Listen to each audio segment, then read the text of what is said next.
আমরা বিশেষ করে শিক্ষক শিক্ষিকাদের এটা পথ নির্দেশ করার দরকার আছে।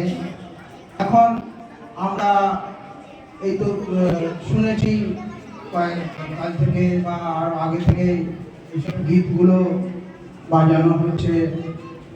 এখন যেটা একটা গীত আছে, লায়ে হ্যাঁ तूफान से कश्ती निकाल के इस देश को रखना मेरे बच्चों संभाल के।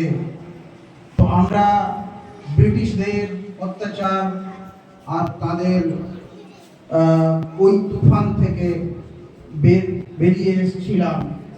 এখন ওই তুফানটা তো নেই, কিন্তু ওই কাস্তির ভেতরে, নৌকার ভেতরে এখন একটা তুফানের মতন পরিস্থিতি তৈরি হতে চলেছে বা হচ্ছে।